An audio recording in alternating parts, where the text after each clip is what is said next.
शुक्रवार के दिन अगर आपके जीवन में कष्ट है, परेशानियां हैं, तो आप लौंग ले लें और लौंग लेकर माता रानी को चढ़ा दें। अगर शिवलिंग आपके घर में है तो शिवलिंग पर चढ़ाकर और अपनी मनोकामना कहकर जिस व्यक्ति के पास बीमारी है उस व्यक्ति को जो है 11 बार 7 बार उबारने के बाद आप एक जो है घी का दीपक लगाएं और वह लौंग ले जाकर कहीं बाहर फेंक दें। इस जगह पेड़ के नीचे फेंकें जिससे किसी का पैर ना पड़े। इससे जिस व्यक्ति को आप उबारते हैं उसकी सारी परेशानियां, कष्ट और दुख दूर हो जाते हैं और उस व्यक्ति के जीवन से नकारात्मक ऊर्जा निकल कर बाहर चली जाती है। साथ ही अगर आप शुक्रवार के दिन माँ लक्ष्मी जी को लौंग इलायची का भोग लगाते हैं, पान के पत्ते और मधु का भोग लगाते हैं और घी का दीपक प्रज्वलित करते हैं और ओम नमो भगवते मंत्र का जाप 11 बार, 21 बार, 51 बार अगर आप करते हैं तो आपके जीवन में जो भी कष्ट है दूर होंगे। साथ ही आपके घर में आर्थिक तंगी दूर होगी और धन में वृद्धि होगी, आय में वृद्धि होगी और आपके घर में भरेगा धन का भंडार। आपकी सभी समस्याएं समाप्त होंगी। आइए सुनते हैं शिव पुराण की कथा।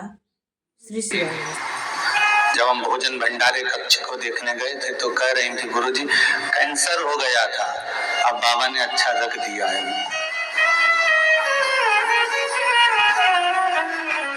अब कुछ भी नहीं है और दूसरी रिपोर्ट की जांच भी कराई तो उसमें कुछ नहीं निकला।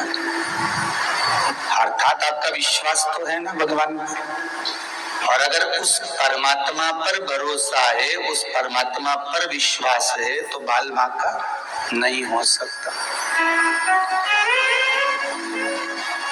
समस्या मान लो बहुत बड़ी भी है, बहुत बड़ा दुख भी सामने खड़ा हो गया तो तुम तैयारी रखना कि उस भोलेनाथ के आगे टिकने वाला नहीं है, उस विश्वनाथ के आगे टिकेगा नहीं।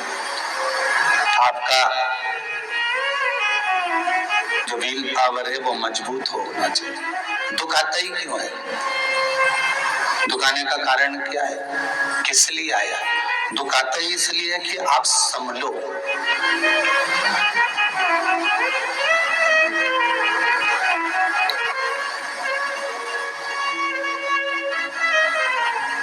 बच्चा जब गिरता है तो माता जानती है कि अगर थोड़ा सा गिरेगा तो चलना भी सीखेगा।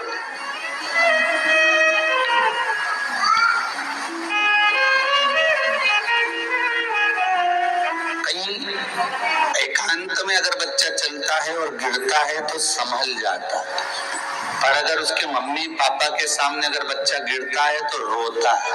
क्यों? क्योंकि मेरे मम्मी पापा मुझे उठाए और हृदय से लगाए। ये मेरे माँ बाप, ये मेरे माता पिता मुझे हृदय से लगा, इसलिए बच्चा रोता। अकेले में गिर जाता, रोड जाता, झाड़ झुड़ के नहीं गिर जाए, फिर उसको कोई दिक्कत नहीं।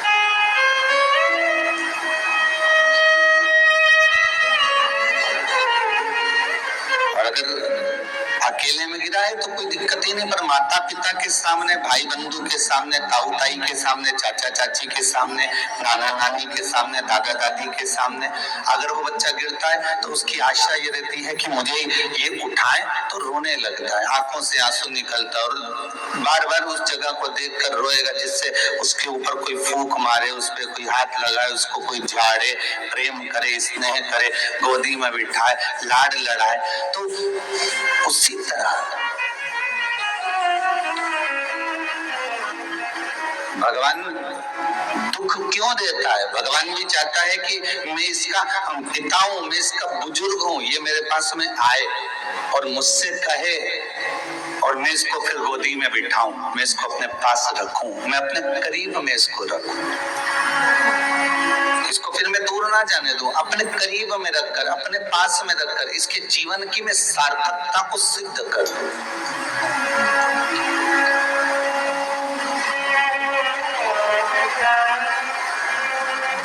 खाली दाल को उकाल लो, उसमें नमक मत डालना, ना मिर्ची डालना, ना उसमें बघार लगाना, केवल दाल उबली हुई बिना नमक मिर्ची की, ना हल्दी, ना कुछ भी नहीं, मिर्ची नहीं, नमक नहीं, पुदीना नहीं, हरा धना नहीं, कुछ भी नहीं, बस उकाली और तुम उसको रोटी खा लो। और रोटी में भी कुछ नहीं होना चाहिए, नमक नहीं, कुछ भी नहीं, बस इसे खा लो। अच्छी लगेगी क्या? स्वाद नहीं आएगा। दाल में एक भगोना दाल में इतना सा बघार स्वाद ला देता है। कितना सा बघार? इतना सा बघार स्वाद ला देता है। उसी तरह हमारे बचपन, जवानी, अधेड़ी और बुढ़ापा, ये संपूर्ण जीवन के समय में मात्र 3 घंटे की शिव महापुराण आनंद ला देती है। मात्र 2-2.5 घंटे की ये शंकर की कथा हमारे जीवन को सार्थक बना देती है। जीवन में स्वाद लाने का अगर कोई काम कर सकता है, इस जीवन को स्वादिष्ट अगर बना सकता है, तो वो शंकर ही बना सकता है।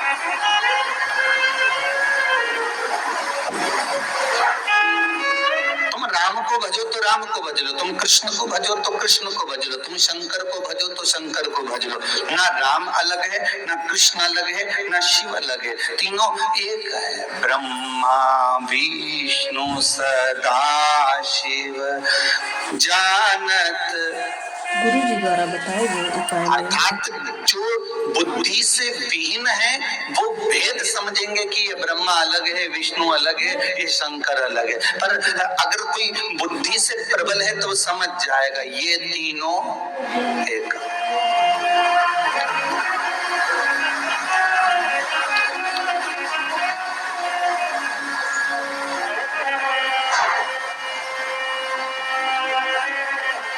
कोई कह रही थी कि गुरुदेव मालूम है, भगवान ने मेरा सारा काम कर दिया, ऐसा कोई काम नहीं था जो बचा हो, सब भगवान भोलेनाथ जी ने कर दिया। पर मैंने एक बात विचार करी थी कि मुझे ऐसा लग रहा था कि भगवान आके काम करेगा, पर भगवान तो नहीं आया, पर मेरा काम जरूर हो गया, कोई ना कोई आके कर गया।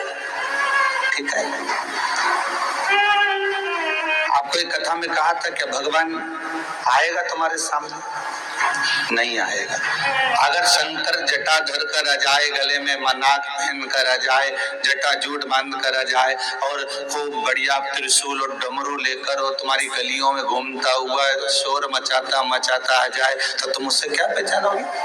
श्री शिवाय नमस्तुभ्यं। शिव पुराण की कथा सुनने से समस्त पाप नष्ट हो जाते हैं और मन में जो विषय विकार होता है सभी दूर हो जाते हैं और मन में नकारात्मक ऊर्जा जो होती है वह निकल जाती है और सकारात्मक ऊर्जा का संचार होता है। प्रभु पे विश्वास और आस्था रखने से सभी कष्ट दूर होते हैं, सुख समृद्धि आती है।